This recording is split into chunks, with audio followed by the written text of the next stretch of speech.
लगभग 4.5 अरब साल पहले हुआ था। पृथ्वी के केंद्र और उसके आसपास के क्षेत्र में शुरुआत से लेकर आज तक विभिन्न रचनात्मक प्रक्रियाएं होती रही हैं। इनके परमाणु स्वरूप विभिन्न अयस्कों का निर्माण हुआ है। आज के विषय में हम अयस्क के बारे में जानेंगे। वे कैसे दिखते हैं, उनके रंग क्या हैं, वे अन्य धातुओं के साथ कैसे अभिक्रिया करते हैं आदि। चलो वीडियो शुरू करते हैं।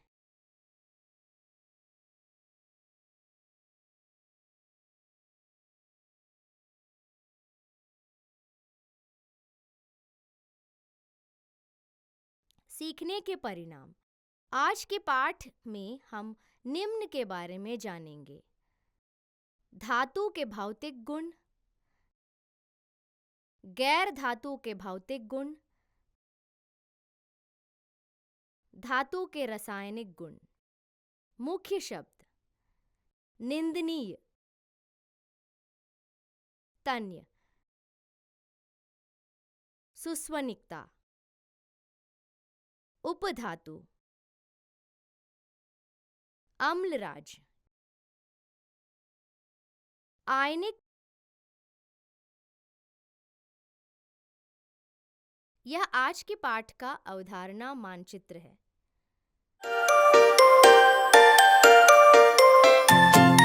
हमारे चारों ओर के पदार्थ कुछ या अन्य तत्वों या उनके यौगिकों के रूप में हैं। प्रारंभ में तत्वों को अनेक रासायनिक और भौतिक गुणों द्वारा धातुओं, अधातुओं और उपधातुओं के प्रकारों में वर्गीकृत किया गया था और ये आज भी उपयोग में है। हम इस पाठ में उनके बारे में अधिक जानकारी प्राप्त करने जा रहे हैं। धातुएं मुख्य रूप से ठोस अवस्था में मौजूद होती हैं। धातुएं अर्थात पारा और गैलियम कमरे के तापमान पर तरल अवस्था में मौजूद हैं। कुछ गैर धातुएं ठोस अवस्था में होती हैं, जबकि कुछ गैसीय अवस्था में होती हैं।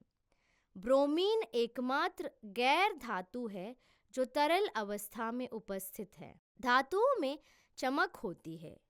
वायुमंडलीय ऑक्सीजन और नमी के संपर्क में आने और कुछ प्रतिक्रियाशील गैसों की उपस्थिति में भी धातु की चमक कम हो जाती है।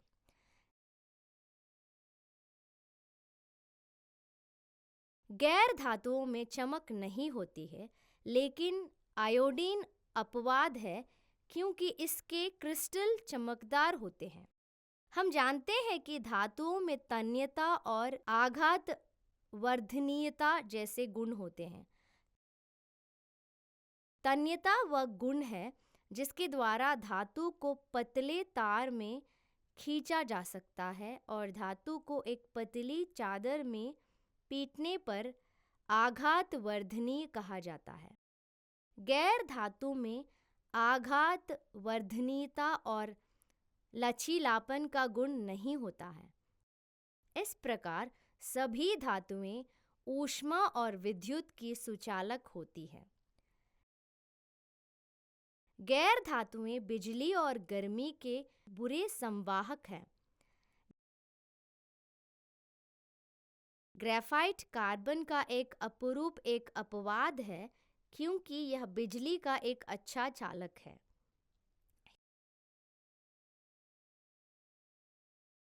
हीरा बिजली का एक बुरा चालक है, लेकिन गर्मी का एक अच्छा चालक है। आमतौर पर सभी धातुएं कठोर होती हैं, हालांकि समूह एक से क्षार धातु जैसे लिथियम, सोडियम और पोटेशियम अपवाद में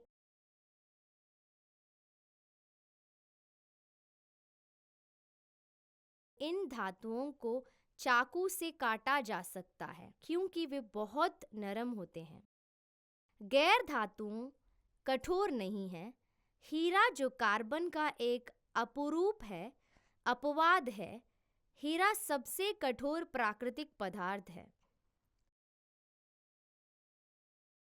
धातुओं में उच्च गलनांक और क्वथनांक होता है। उदाहरण के लिए टंगस्टन धातु में उच्चतम गलनांक 34220 C होता है। इसके विपरीत सोडियम, पोटेशियम, पारा और गैलियम जैसी धातुओं के गलनांक और क्वथनांक बहुत कम होती हैं।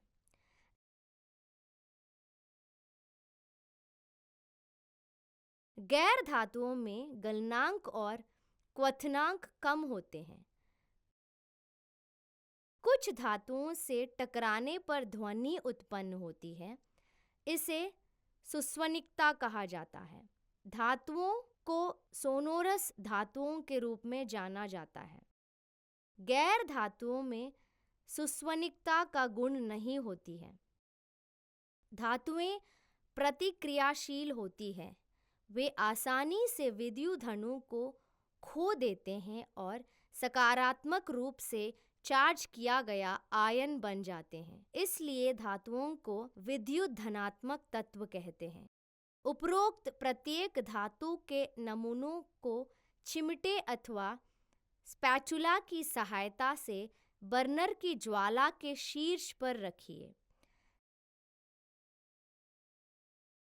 धातु हवा में गर्म करने पर ऑक्सीजन के साथ मिलती है और धातु ऑक्साइड बनते हैं।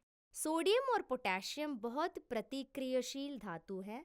सोडियम धातु कमरे के तापमान पर भी हवा में ऑक्सीजन के साथ जोड़ती है और सोडियम ऑक्साइड बनाती है। हवा के संपर्क में आने पर सोडियम आसानी से आग पकड़ लेता है।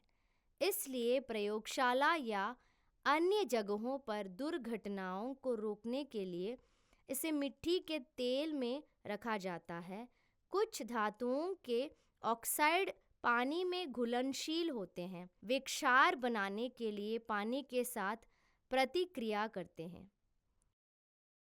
हम जानते हैं कि मैग्नीशियम ऑक्साइड हवा में मैग्नीशियम रिबन जलने पर बनता है। मैग्नीशियम ऑक्साइड एक क्षार बनाने के लिए पानी के साथ प्रतिक्रिया करता है, जिसे मैग्नीशियम हाइड्रॉक्साइड कहा जाता है।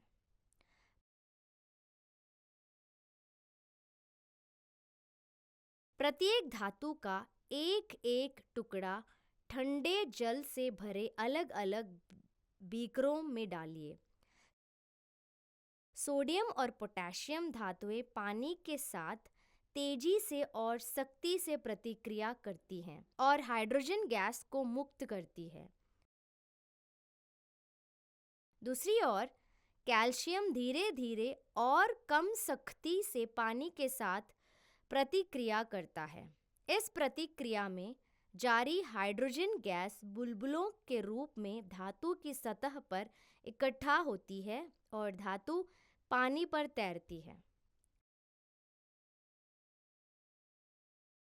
धातु एल्यूमीनियम, लोहा और जस्ता ठंडे या गर्म पानी के साथ प्रतिक्रिया नहीं करते हैं, लेकिन वे अपने ऑक्साइड बनाने के लिए भाप के साथ प्रतिक्रिया करते हैं। इस अभिक्रिया में हाइड्रोजन गैस निकलती है। जब एल्यूमीनियम, मैग्नीशियम, लोहा या जस्ता के नमूनों को पतला सल्फ्यूरिक या हाइड्रोक्लोरिक अम्ल के साथ इलाज किया जाता है तो धातुओं के सल्फेट या क्लोराइड लवण बनते हैं। इस अभिक्रिया में हाइड्रोजन गैस मुक्त होती है। इन धातुओं की अभिक्रियाशीलता को निम्नलिखित अनुक्रम द्वारा इंगित किया जा सकता है।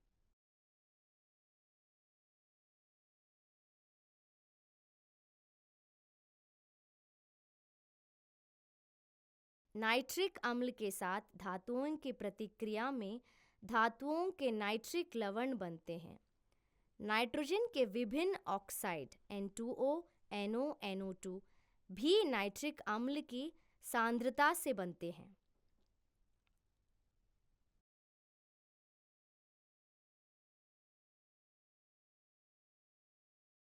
अम्लराज एक अत्यधिक संक्षारक और धूमिल तरल है। यह उन कुछ अभिकर्मों में से एक है जो गोल्ड और प्लैटिनम जैसी महान धातुओं को भंग कर सकता है। अम्लराज को 3:1 के अनुपात में केंद्रित हाइड्रोक्लोरिक अम्ल और केंद्रित नाइट्रिक अम्ल को मिलाकर ताजा तैयार किया जाता है।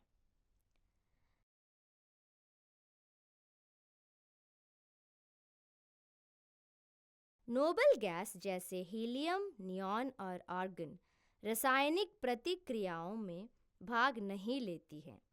अब तक हमने धातुओं की प्रतिक्रियाओं से देखा है कि धनायन धातुओं के ऑक्सीकरण द्वारा बनते हैं। यदि हम कुछ धातुओं और अधातुओं के इलेक्ट्रॉनिक विन्यास को देखें तो यह देखा जाएगा कि प्रतिक्रिया के पीछे प्रेरक बल एक पूर्ण ऑक्टेट के साथ निकटतम उत्कृष्ट गैस के इलेक्ट्रॉनिक विन्यास को प्राप्त करना है। धातु विद्युत अणु को खोकर ऐसा करता है, जबकि गैर धातु विद्युत अणु को प्राप्त करके ऐसा करते हैं। महान गैसों का सबसे बाहरी खोल पूरा होने के कारण वे रासायनिक रूप से निष्क्रिय है। सोडियम क्लोराइड का निर्माण होता है क्योंकि सोडियम धातु एक विद्युत अणु देता है, जबकि गैर धातु क्लोरीन है एक विद्युत अणु लेता है। मैग्नीशियम तथा पोटेशियम क्रमशः आयनिक यौगिक MgCl2 तथा KCl बनाते हैं।